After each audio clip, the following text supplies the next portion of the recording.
Oh yeah, so it's going to be a 25-point hit. Yeah. Isn't that So Leo, 15? you don't add anything. Gloomstalker. It goes up by 5 every level Right, but it says you gain 5 temporary hit points, so isn't that just plus? per level. If you look at the upcast. Yeah. Well, what level is the spell? That's my 5. 1. Oh, I have to cast it at 5. No. It What's says the level 1 spell. level it 1? starts at 1, it goes up to That's 5 my now. confusion because it says aberration 5, and I'm like, well, what's the base level of this spell? I see. It drops.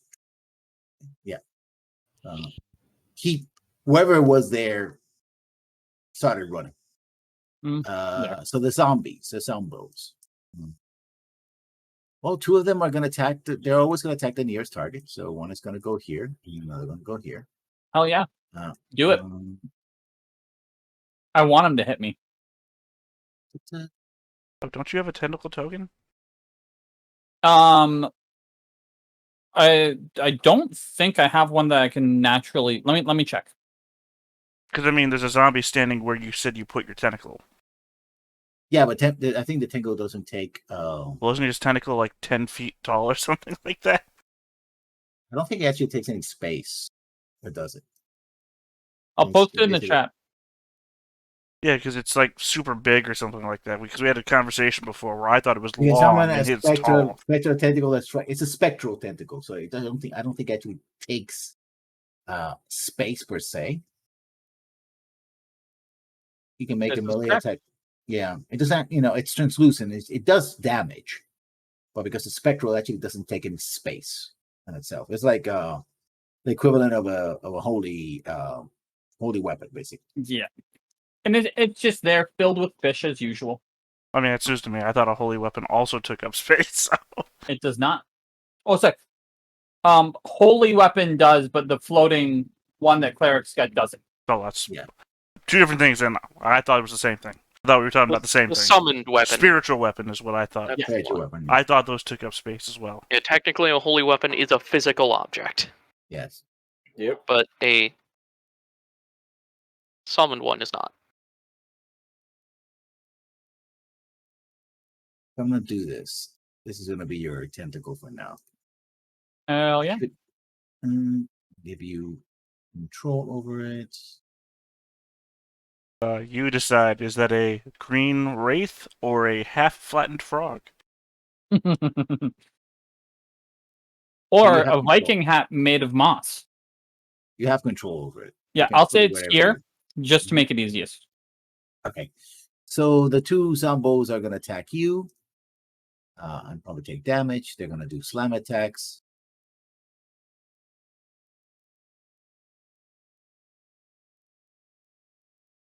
Takes 25 damage. Okay, but it did hit. 7. 25 damage. Let's see. Okay, it triggers this. Undead Fortitude. Mm-hmm. Yep. DC is 5 plus the damage taken, so it's 30. And they make it? Well, on a save on a 20, basically. Well, it's the damage taken reduced by the amount that brings it to 0. Oh, okay. So it's 3 points then. It's from the moment it goes to 0. Yeah. So it's 3 points. So yeah. So that one is a DC 8 Constitution save. He makes it, so he's still there with 1 hit point. Oh yeah. And the other Sombo takes the same damage, but still makes a slam attack. I'm gonna check one thing real quick, but no, it's not concentration, so we're good. He misses, but he has to make another DC 8. No, it's when I get it's when I get hit. Oh, yeah, it's only when I get hit. So he doesn't make. And one is gonna attack Hicks with advantage. I believe that hits anyway, because you don't have armor. I believe that's a crit because he's paralyzed. Yeah. However, 1 second. I believe it's a critical too. Guardian Coil. JC takes damage while at 10 feet. You can use your reaction, choose one of the creatures, and reduce the damage by 1d8. Well, 1d8 and hope that But you also need to roll another damage die. Lessons. Yeah. oh yeah, because it's a critical. Yeah. Yep. Mhm. So you reduce the first hit, but the second one is 11 points. So No, you just That's rolled an attack. You need to roll the damage die again. oh, okay, 5 points then. So Okay. you block 7, but the 5 go in. And There we three attacks. 3 attacks against Leo. 1, that's a miss. 2, that's a miss. 3, I believe that's a hit, Yeah, that's a hit. or 2 points of bludgeoning damage. So Kix, at the end of your saving throw, at the end of your Yeah, at the your end of my round, let's see if I recover. And wow, no. 13 again. I'm great at rolling, everybody. Yeah. Okay. Now everybody can act. Actually, no, you because you were paralyzed, you couldn't act. But let's. I'm Yeah. I'm still paralyzed. You're still paralyzed because you couldn't act. Marcus, you have these. These guys are on 1 hit point, by the way. So let me. It would only be the guy at the top that was. Yeah, that's one guy here. So Yep. this guy is at 21. 1 hit point, but still going. Right. Hell yeah. In that case, my tentacle will lash out at one of them on at the one attacking Kix Mhm. for 8 points of cold damage. Followed by me using. I'm not going to focus on the ones around me. I'm going to go after one of the ones on Lael Mhm. with a frostbite. Is that a range attack? No, it's a saving throw. Okay. Which one are you attacking? Let's go with this guy. Constitution save. They have a good Constitution save. Does a 16 make it? Yep. So they take half damage, I believe, right? Are zombies known Nope. for good Constitution saves? The cost number from you're talking about. Yeah, 16 matched it, but yeah, they don't take any damage. It's just a Yeah, cantrip, so Yeah, they now have good Constitution because of the ability to save that they have. Okay, so Leo, you have 4 enemies around you. All right. Well, my question, I guess, and I'll ask this, I guess, out of character: is there even any point to try and teleport over there to chase them, or no? like you could teleport then dash. Yeah, but we're assuming that they're still there. You just might have to ensure that you find them, but I think it's still worthwhile. Like I should have no problem clearing out zombies. Okay. Worst comes to worst, I can give myself another 25 temporary hit points. Okay. So I'm going to do that then. I will actually do what I tried to do in the beginning and plop myself on top of the roof somewhere. Do I see anybody? You see an area of darkness that covers this entire area right here. Oh, I can do that trick too. But while you can see through, I think you can see through your own darkness. I can't see through theirs. Exactly. I'm the one who can see through darkness. And it's not just my own, it's all magical darkness I can see through. Roomkeeper's eyes. So or something like wherever that. they might be, they're not on the roof because that area is covered in darkness. You know, you can see where you are, but at ground floor, actually it covers quite a bit of an area. It covers also the rooftops as well. So whatever's beyond the darkness, you have no idea. All right. I believe I could still do a dash, yeah? But where are you gonna go? That's a good question. First off, what's my dash? Trying to look for where my dash would be. It's the exact same. And you can either action or bonus action. Just depends on if you use a key point. Oh, yeah. Well, I used the key points to do this, so... I'm not gonna plop down into the center here with my my fists ready and all that stuff to see, and if anything's around, gonna fight it. So you jump into the darkness. I jump into the darkness. I do not care. So, and you know what? As I jump into the darkness, can I just like kick and see if I hit anything? You kick and hit nothing. Okay, just trying. Yeah.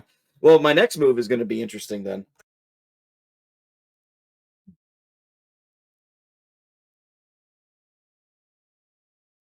But I guess that's all I can do, right? I mean, you can run somewhere if you want to, but where are you going?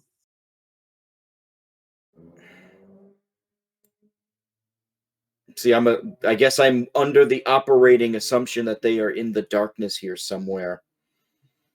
But Yeah, that's the area. I'm gonna put in the layers so that it's. Yeah, that's fine. You see, back. Actually, it's how much is the darkness? Let me see. Darkness is a 15-foot radius sphere. So it nearly covers the rooftops. It was halfway ground level, so about the level of the windows. Oh, bigger. Yeah. Yeah, so be a bit bigger. Yeah, So that's out fine. there, a little bit bigger. About there. There should be one more square. One more square, like this. There you go. Yep. Yeah. So you dropped into the middle of that, and you have no idea. You know, there was a. You remember there was a path north, there was a path south, and a path east. West. Well, I'm going to head west then for now. Okay. So I guess I would like plop over here somewhere. Okay. You'll eventually leave the darkness, but the the alley is empty. Okay. And there are other crossing alleys, so you know that there's there's just another street and then more crisscross. So where he went, you have no idea unless you can find a way to track him. What would be a way to track somebody, I guess, would be the question. That will be survival. I can give that a shot if you want. Yeah. 15? No dice. Oh, wow. You would think somebody running with all the garbage and even like light frost, etc., will leave some mark, but nothing here. Okay, so I guess I'm probably this is all telling me that I'm not going to find them. So You try. alrighty. Next. If it weren't for the fact that he had the surprise round going, yeah, you probably would have caught him. But alas, the Zombos. Zombos attack again. 2 attacks on Marcus. Absolutely. That's a hit. Absolutely, it is. It's a miss. 2 points of bludgeoning damage. He has again to make a D saving. So you make how much points? 20, 25, so 24. Wow. Yeah, if it doesn't make a 30, a natural 20, it is going down. It is going down. This one is down. Don't worry, Kix. I have a way to get you out of here if you don't end up getting back up. The one is that kicking kicks on the ground. It has advantage. I'll do it. 2 attacks because And all of them are crits, right? yeah, they're all crits. So total of 12 points of damage.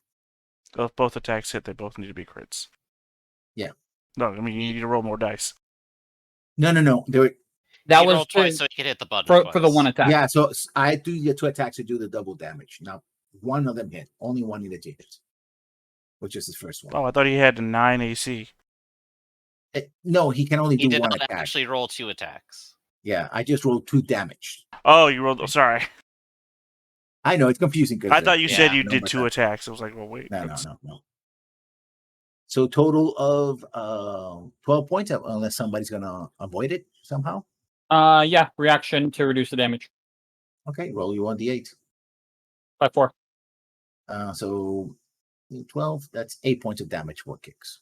There we go. Restoring a few HP. And oh boy, the other zombies are moving into attack. Sorry. So okay, instead of that, I'm just gonna roll the damage twice, but they might miss. So 1, 2. Do they have the three, they can three- only do one thing a turn thing, or is that not? That's not this a thing. edition? Okay, None. not this So- edition. You're thinking of That's Pathfinder. 12. Yup. So that's 2d6 plus 1. That's 6 points for the Okay. first attack. Probably. I should not have Nope. left. I've got him covered. Okay. The second attack, Yep. another 2d6 plus 1 for the 7.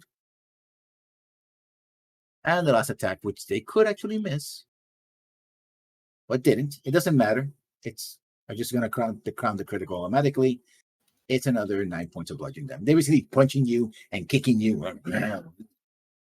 Yep. I'm a punching bag. So now it's your turn. All right. Let's see if I can survive. Hey, I'm free. And you're prone. I guess you can get up, but that means that Yep. Prone. so Marcus, they've been. I mean, you can get up. Well, actually, no, it's at Turn, the end of so your turn. I have nothing. Yeah. Yep. So Marcus, they're kicking the living crap out of. They are, and Yeah. you know what? I don't like it. It's not fun. No. It's not. That's real mean of them. I just need to check distance real quick. Oh, weird. They're all within 10 feet of me. So I'm going to grab Kix and go, well, this is a really fun date, but I don't think they're your type. And with that, Oh no, he's already a zombie. Thunderstep. Ooh. Nice.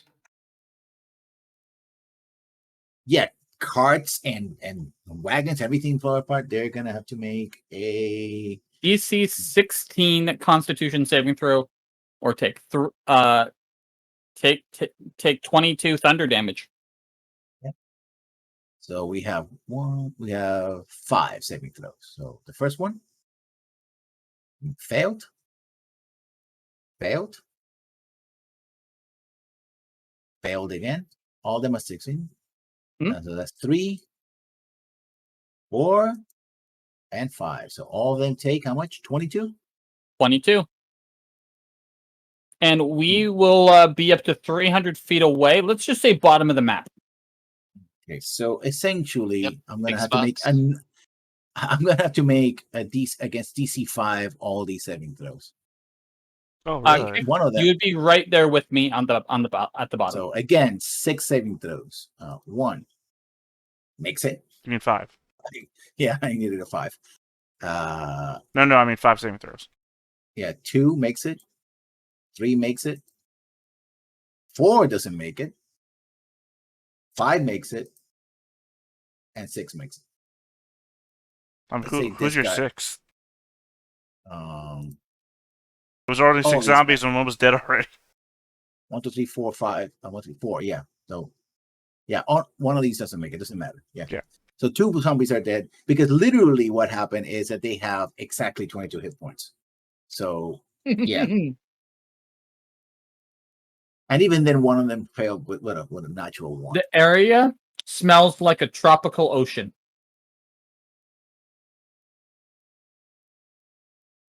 Nice. It's coconut. Effectively. It smells like a pina colada. As long as we're not caught in the rain.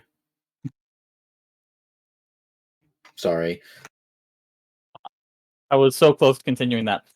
Then as I believe that is my action. Mhm. As a bonus action, I'm just going to hit one of them. Okay. With what? There we go. Ignore the multiple clicks. Deep tentacle. 13 hits. I take it you're hitting this guy, right? Sure. I did 1 point of cold damage. So they have to make a saving throw of DC 5 again. He makes it. So basically, the zombies have been battered and bruised and, broken bones, but they come back and say, Leo, you hear the commotion, people are screaming, you hear an explosion behind you. It's like, what the ever living? I mean, And after fact, this disappears, basically. Okay, here comes the cat. I go... I mean, I just run up the wall then, I guess, to get up over here. See what's going on. Yeah, you could do an acrobatics to try to, jump over and stuff like that. Actually, I don't even think I need to do that anymore. Where the hell is it? Oh, I didn't put it in the It's sheet under your yet. movement. No, I didn't put it in the sheet yet. I gotta add that, but I remember distinctively, like when I hit level 9, I can just run up walls now and stuff like that. It's already built in. If you have unarmored movement on the sheet, it's on there.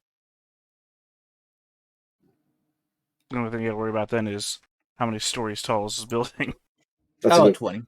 No, these are about 15 feet tall. I was gonna say 20-story buildings. Holy shit! No, they're about 15 feet tall because they're about 10 feet.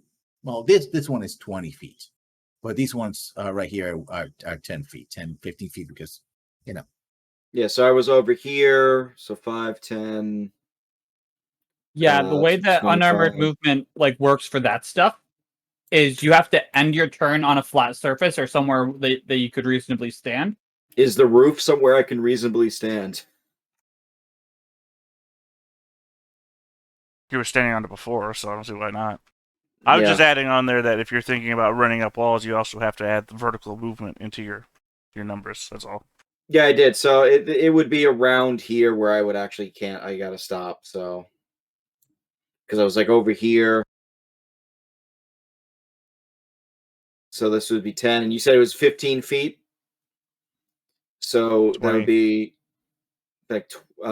25, 30, 35, 40, 45, 50. All right, so it'd actually be on the other side. And then you can literally fall off this building and not worry about damage. So yeah, pretty much if I wanted to. But I assume I can see the commotion going on right now, right? Oh yeah, I mean, people have been running, and the zombies are still flailing around, and these carts and everything are being overturned. The fruit has been smashed against windows. There's some windows that have been broken. Yeah, this is a mess. I shout to I see Marcus and all of them, and I shout, anything? What else are we gonna do? Are we leaving? I point at the zombies and I'm like, we gotta kill them. Done. Kicks coughs up some blood and just nods. And yeah, I will just I will wait then next turn to jump into the fray. So let's go. Okay. The zombies, how fast can the zombies move? Not very fast. They slow. They are slow. They've been programmed to kill. So they're gonna do that.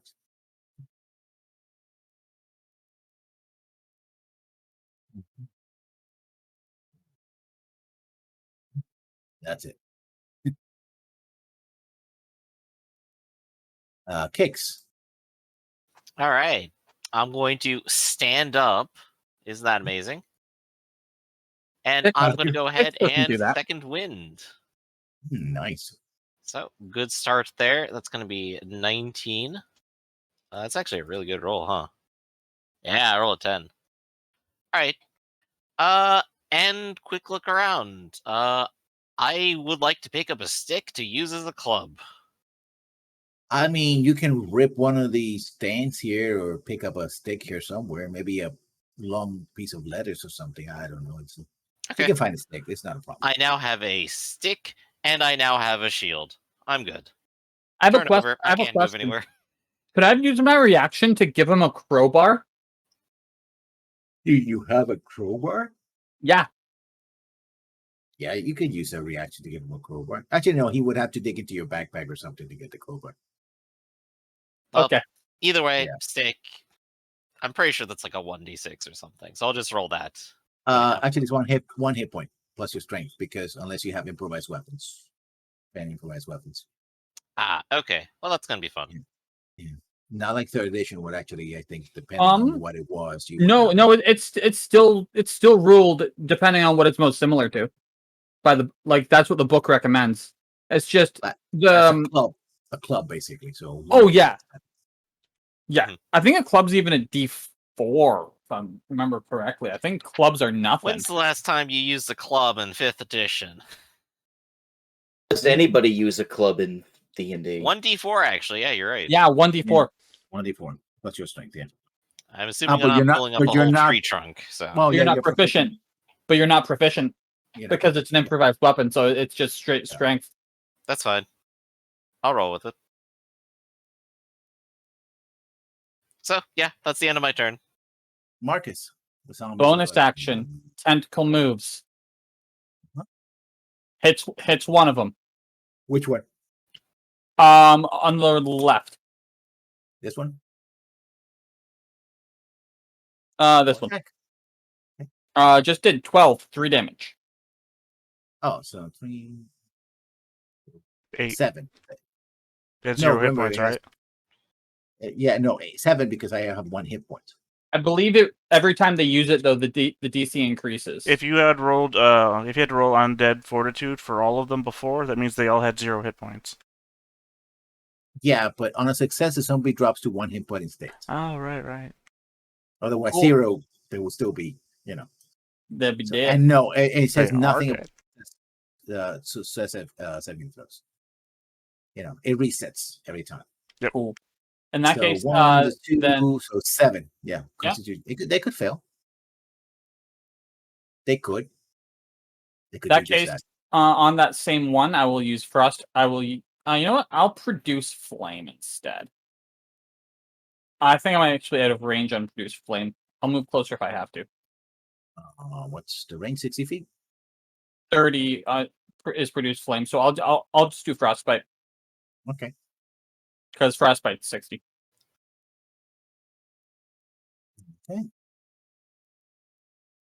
They failed. They take 10 damage. So saving throw is 9. 9 and 5 is 14. So they have to make a 14 saving throw. And they don't. So. Down goes Grace. Leo. Yeah. 3 more. All right, I run there.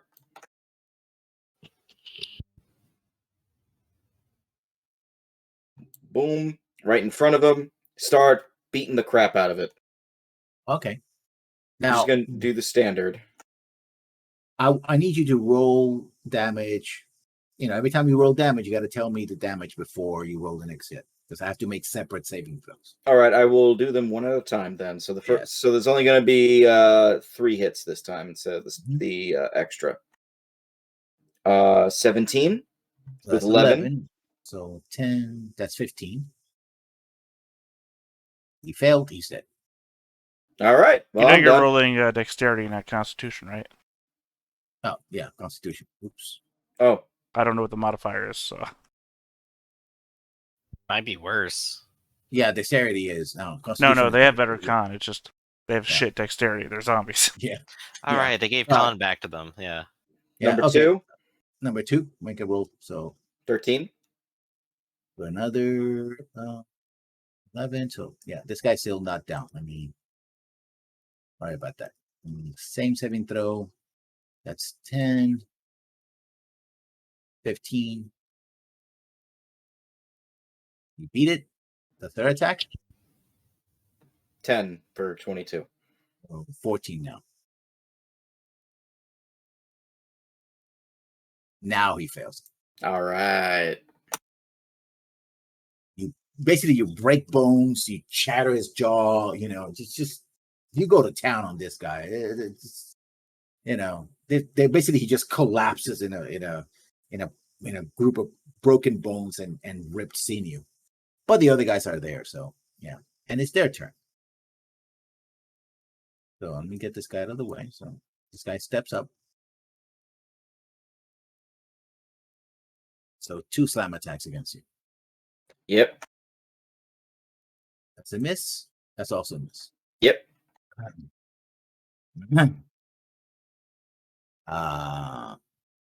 So kicks. Yeah, all the way downtown right now. I think they're actually still like very far away. So You could throw a let's see. stick. I am the worst at throwing. But I could go ahead and step up. I'm going to assume there's not going to be another fight, so I will actually move all the way up here and then action surge. Okay. So this is only with strength, therefore this is only with +5. So let's just go ahead and roll it without anything else. So 1d20 +5. Smacking the zombie directly in front of me, 21. That's a good hit, yeah. All right, and I'm going to go ahead and make this one of my combat maneuvers for the day as well. Base damage is going to be 8, and where is it? First I have to make a saving throw against the 8. Well, no, I'm because adding it more adds on damage to to the it. single attack. Okay, so go Yeah. ahead. That's the deal here. So that's an extra 7, so it is 15 total. 15 minus 1 is 14. 14 plus 5 19. is 19. Yeah, he has to make it 19 saving throw. Gonna be tough. Went the other way with that one. That guy's done. Yep. And then move to the other one. Sorry. I You- killed you- the you- tentacles. The poor 7. tentacle didn't have a chance. Yep. And we'll do one more distracting strike. I might actually try Prepare drawing for 1. So drawing 10 art damage. for my tentacle token. So 10 damage. DC 14. Minus 1, 9. DC 14. And he also fails. So you literally pummel these things to death. Or With undeath. the cart leg. Yeah. And yeah, basically you look like the cart is just like completely broken. By the time you finish with this guy, it's like it's useless. Yeah. Well, But at least I didn't get splinters. and then you hear, the sound of whistles and banging on shields as guards are coming this way. As always, arriving just in the good time. Ah, of course. I mean, they're fashionably late. Being from the city, do I know? Is it a smart idea to wait around, or is it a smart idea to get out of here? Depends on the situation. I'm a Baron, and I was just attacked by assassins and zombies in a busy city street with a dozen witnesses. I think I'm fine. Okay. The one thing is that you do know that you blew a half a street with your spell. Oh yeah. I'm with the Baron. It's on him. So the guards come in, and it's like half a dozen guards, and they stop, and it's like, "Here, halt." And he gives orders to go into the shops, into the stores, and start dragging people out and asking questions. And people start telling, what happened. That arrows came out of the darkness, hit the lizard man, red-skinned lizard man, and then this thing, the undead, came out of barrels and all that. While they're doing this, anyone is going to do anything specific? I'm probably talking to the person in charge and identifying myself as a Baron, showing off my signet ring and saying, like, yes, I have been attacked and perhaps by an assassin. Poison was involved. Can I try and gather clues in anything here from like the zombies or anything else? Yeah. Well, Mark, before you do that, Marcus, what's your passive investigation? My passive investigation is 16. So let me see if I can find this. Let Marcus do it instead. Mine's a -1. You see one of the poison darts and kicks his back still. Well, in that case, your passive will be 9. But yeah. You see that these zombies have like rotted out shirts and stuff like that. You see a small symbol and like seared into their skin, which seems like a wheel, but the wheel is made out of arrows, like 8 arrows, some of them pointing in different directions. You can make a religion check. Can I do history instead? No, this has to be religion. Okay. I can do religion too. I got a 19. Never mind. You recognize the symbol as a symbol of Hextor. Okay. Seeing that, I will politely, I can be like, excuse me, I actually just noticed something that might be relevant to the situation. If you look at the actual zombies, the actual undead themselves, they have a symbol of Hextor burnt and pressed into their skin. All the clerics. One of the guards come in, and they have you wait here. Eventually, a cleric of St. Cuthbert comes in, and one of the reasons why he's cleric St. Cuthbert. He's carrying basically a large cudgel, and he's wearing mail underneath his garments. And he starts doing chants and stuff like that, and checking the symbol and all that. It's like, yes, gods, yes, all of these have been marked with a foul symbol of Hextor. I had a Hextor coat here. Oh, we do have. I have to bring this to my congregation. Make sure you bring the bodies to the temple for further investigation. And the guard starts complaining about it. It's like, and the cleric gives him a look, like a withering look, like don't fuck with me. Just, it's beyond your pay grade kind of situation. Yeah, before he leaves, with this news coming to light, and with the fact that the Baron is indeed here visiting the city, and this happened to him, would it be privy for us to keep updated on the situation as well, and possibly help out in dealing with this, if you do see it reasonable? No. Thank you. And you know that the followers in Cuthbert, I mean, some of them are very powerful, but St. Cuthbert is a deity that's very lawful. First and foremost, very lawful, and they can be very strict, especially when it comes to religious matters, right? And you also know that the historians, they actually operate openly. I mean, they have a small church in Greyhawk because while they're the god of tyranny, they're also the god of martial prowess and law. And so as long as they follow the rules and pay their taxes, so yeah, basically the no is like, this is much bigger than whoever the hell you are. So I fully expected that answer to come. I am positioning in myself to have enough people going, yeah, no, like he's being involved. He may have just got here, but he's offering to help and doing other things. I'm playing the political game while this is going on. This isn't just to be nice. You may have to go somewhere else with that request. Of course. However, I probably will, once the guards are done with their investigation, press my status on them instead of the priest and say, given the light of what's happened, I would like a guard escort over to the whatever the inn was called again. I keep forgetting. Sleeping Giant. The Sleeping Giant Inn. You can do a persuasion. Yeah. Can I help with that? I mean, yeah. It should be an easy one. It's their job after all, right? Yeah, I'm just giving you advantage. And I do. Hey, yeah, they do. They send a couple of men with you. They're not very happy and kind of weirded out because you're a dragonborn, and when they actually look at you like, whoa. But the guard captain goes, the sergeant goes like, don't just don't. Well, I would also have a faint shimmering blue glow from my armor of Agathis remaining for an hour. I mean, you can cancel that at any moment. No, it's not concentration. They're probably more familiar with weirdos with magic than they are with like random dragon walking around.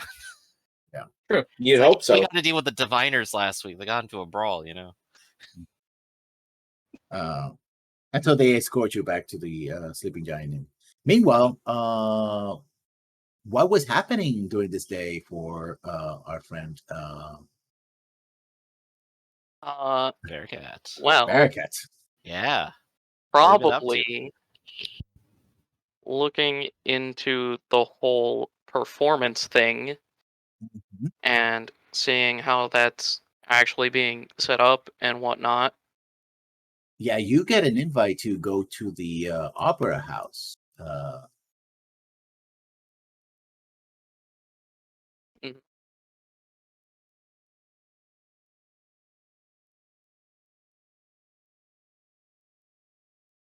And it's let me see, Mages, Lowline Entertainment. Yes, the Grand Theater.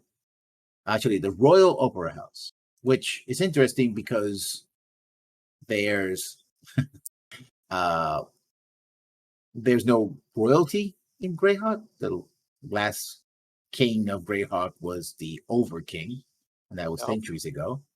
I'm going to read directly from the book. The title royal is only honorific. There's never been a royal ruler in Greyhawk City, but the name dates to the time of Sagig, who appreciated the joke. Sagig was one of, also known as the Mad Mage, was considered to be one of the greatest Lord Mayors in the history of Greyhawk. But don't say that in front of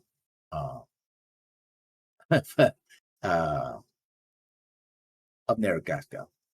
And you're ushered in to meet, and I'm not making this up, Amadeus Wolfsart.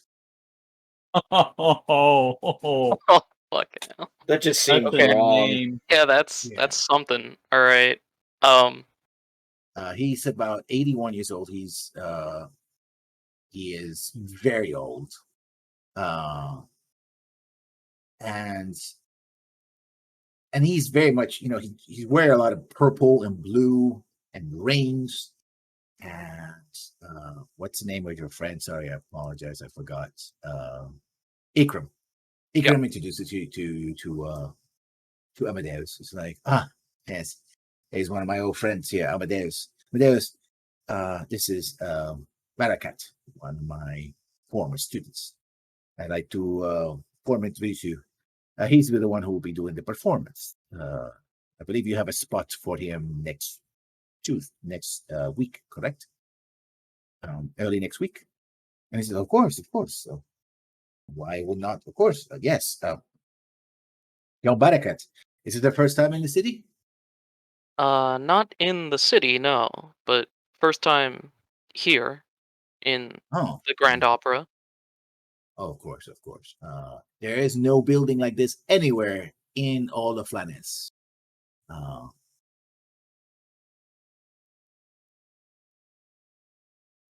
And well, to be honest, we are really looking forward to, shall we say, more mature entertainment. I've had to open the floor to more base entertainment in the afternoons. And in fact, when you see that they're setting up earlier in there. You see basically a young man, sort of writing in a book, going back and forth and discussing with other people, and you see like 10 to 15 young women, not teenagers, but slightly older, in barely any clothing. Like they're wearing a lot of silks and not much more. All right. So this is more like like a cabaret show. Like he's, and he's writing something, and he's giving, talking to someone else, and someone's like, "You have to go over there, places, and it's a large crowd, right? And some kind of perhaps burlesque show they're gonna do later on the day, right? Which doesn't really fit with the ambience of such a building as a royal opera house. Yeah. But and you see Amadeus is like he tries very hard not to look at them, and so like he kind of shudders a little bit. Yeah. All right. The things one must do to keep the arts alive. So Ikram, you say your student is as proficient as you are. Oh, never you see his like. He will be perfect for you. Is that right, Barakat? Well, I hope so, at least. All right. We may have to talk to my assistant in order to set up whatever backgrounds and is your performance requiring special effects of some sorts? Or a Mostly company or a band or something. Mostly just my instrument, but I mean, accompanying musicians doesn't hurt. Yeah. All the while, Septa is there. Septa is looking extremely looking down the nose out of these women because they're dressed in silks. You at first didn't realize because you're kind of worried about all this going on, but they're clearly dressed in what appears to be like what in here in the West people consider to be like harem wear, but the kind of clothing that women in harems out of the Backalley wear. But of course, most people, except for the highest rulers and nobles, cannot afford to have more than one wife. So the whole thing about having multiple wives, etc. That's exaggerated out here in the West, right? This literally smacks of Orientalism, right? Of the sort of fetishization of Backalley ways. And so and she's like, you seen that look before on my face. You remember the kind of when she gets a tantrum and could burn the entire building down if you let her kind of look. Right? Yeah, that kind of look. Yeah. Yeah. And Ikram sort of noticed and was like, oh yes, we will send the sheets of music and everything and make the arrangements, and then we'll get out of your hair. Amadeus, we would not want some incidents. Barakat also not super appreciative of it. Not some incidents here. Just not to burn the building. Ikram is. He's more blasé about it. It's like, that's just the way these barbarians think of us. So whatever, he's used to it. So, well, that's being arranged. They take you to a back office and you put in the music, and they do have a band that can accompany you as well. So if you have any pieces for them, and they have to make arrangements to see how long it's going to take, and if it's going to be an intermission, and how much you can charge, and all that, and lots of organization and paperwork. Yeah, so that takes you most of the day. And Sebda is, she is like a caged lioness, right? She doesn't like any of this. Yeah. She thinks of this as being superfluous, not necessary. A person of your talent, if you're gonna just perform, you just perform, right?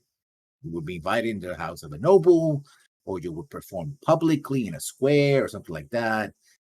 This seems too ostentatious and, well, the word she says in Backalley is a couple like the equivalent of false, or basically different words that are equivalent to false or lies, right? And being transparent and foolish, right? She almost always murmuring, beloved Brisley. Well, but it's loud enough that you and Ikram can hear it. Yeah. Not quite the kind of thing you'd want, but out here, whatever. Yeah. So finally, Amadeus is ushers it out. It's like, well, you should be ready. If you are staying in the city, you should be ready for early next week. All right. Well, I like the weekend show, but early in the week is good. I apologize for what we had to see, but the fact of the matter is that the Royal Opera House has fallen into hard times. Not everybody's as interested as they are in the high arts. Most of the nobles are spending the gold somewhere else, and so they had to put some more mundane and performances for the general population. And apparently, the general population of Greyhawk prefers more of and he leans in and says, what I'd like to call around here T&A. Right. Well,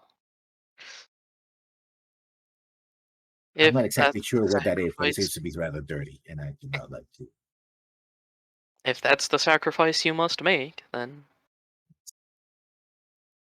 Not everything is what it seems. Still is a grand building with a grand history, nonetheless. At least a century and a half, not more. So. Well, there is one other thing I have to get to today. So, yeah, totally natural audience. I do have to be on my way here. Very well. We'll continue the arrangements here. Be ready. I mean, still have to stay in the city a couple more days, but that should not be a problem. Yeah.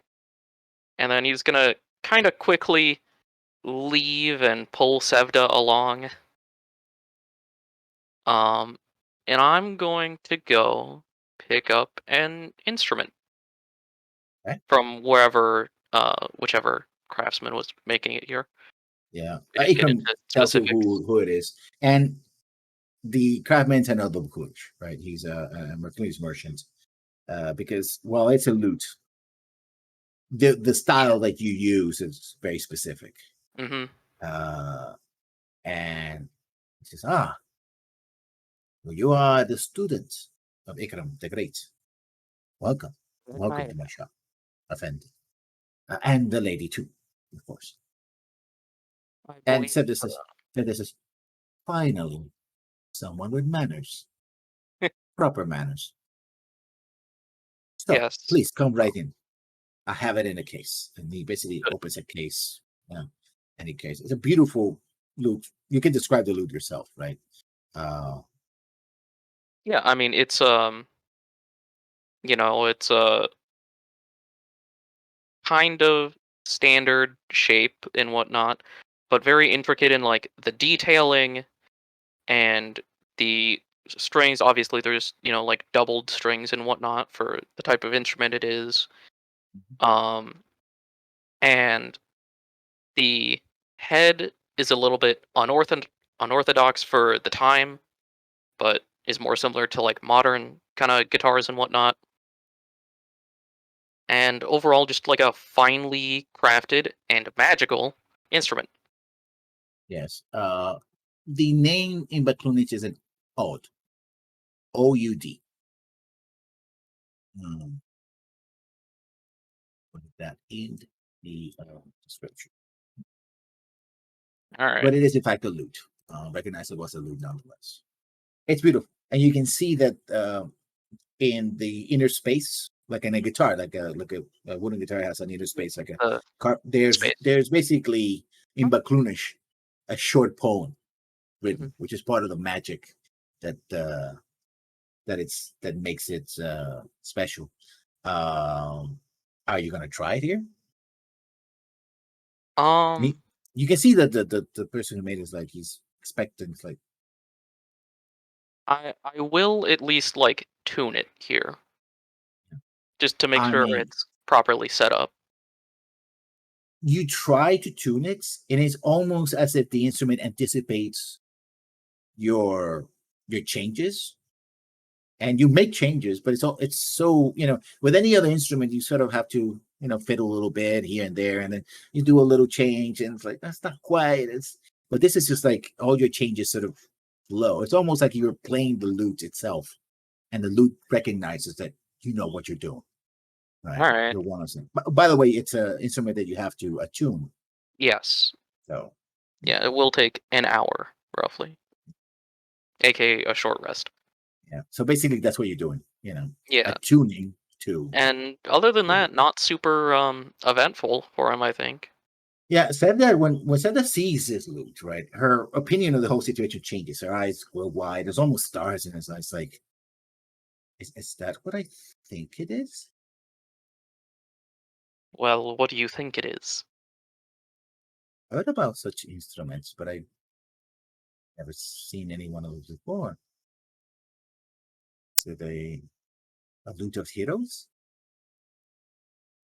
So of probably a smaller variety than some, but it would fit into that category.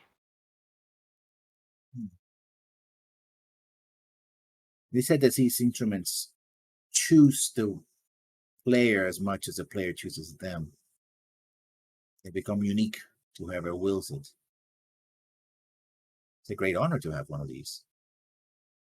I did spend quite some effort in getting the materials and such for this.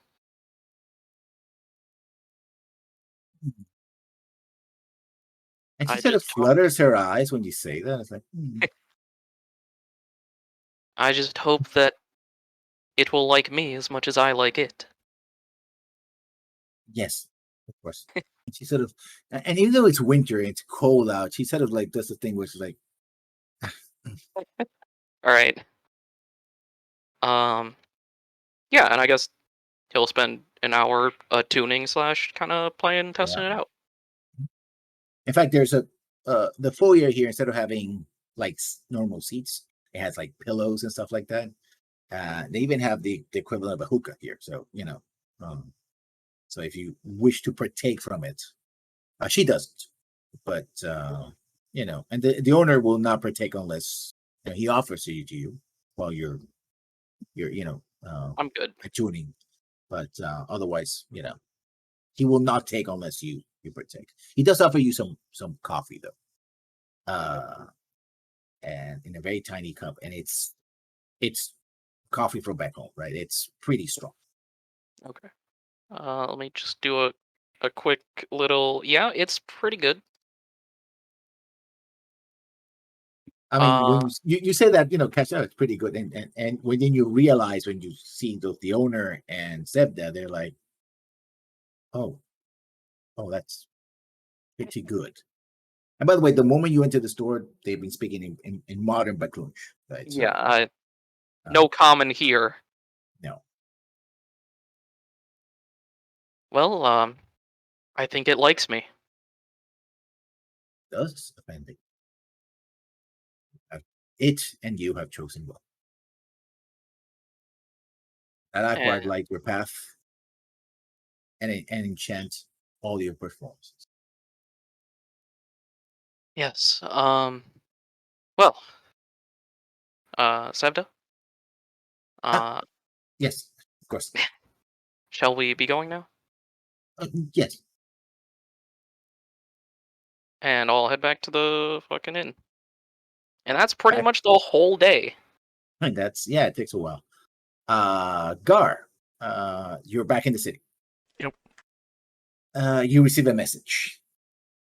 And that message, it comes to a young man, slips you a piece of paper beneath a bowl of warm water, basically. Not what I expected. I thought it was going to be a telepathic message or something. No, because no. Oh, how mundane. Yeah. And, he bows. It's like, Master Pelian is waiting. Will be arriving shortly, sir. And he leaves. And Pelian come in. He says,